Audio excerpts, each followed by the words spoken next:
என்னதான் டிராயிங் பண்றது நமக்கு ரொம்ப பிடிச்ச விஷயமா இருந்தாலும் யூடியூப்னு வந்துட்டா வியூஸ் லைக்ஸ் இதெல்லாம் ரொம்ப இம்பார்ட்டன்ட்.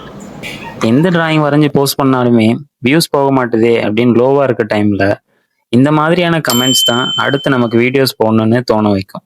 கொஞ்சம் இந்த வியூஸ் லைக்ஸ் இதெல்லாம் தள்ளி வச்சுட்டு பார்த்தா எங்கேயோ இருந்து நம்ம வீடியோஸை பார்த்துக்கிட்டு வீடியோஸ் போடலன்னா ஏன் போடலன்னு கேட்குற ஒரு சில சப்ஸ்கிரைபருக்காக கண்டினியூஸா வீடியோஸ் போடணும் அப்படின்னு தாட் வருது.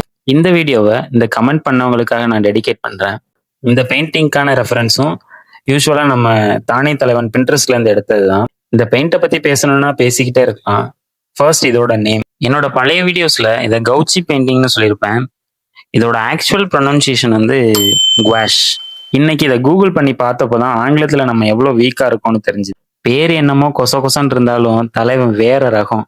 ஏன்னா இவனோட ஸ்மெல்லு அண்ட் பெயிண்டிங் முடிச்சதுக்கு அப்புறம் கிடைக்கிற அந்த மேட் ஃபினிஷ் தொடுறப்போ வர ஃபீல் எல்லாமே ஆசமா இருக்கும். பெயிண்டிங் பண்றதோட கோரே ட்ரஸ்டிங் த ப்ராசஸ் இல்லையா? ஸோ மிஸ்டேக்கை மேனேஜ் பண்ணி வரைய கத்துக்கிட்டா நீங்களும் ஒரு ஆர்டிஸ்டா டிரான்ஸ்ஃபார்ம் ஆகலாம். So my final advice is brush புடி, பெயிண்ட் அடி.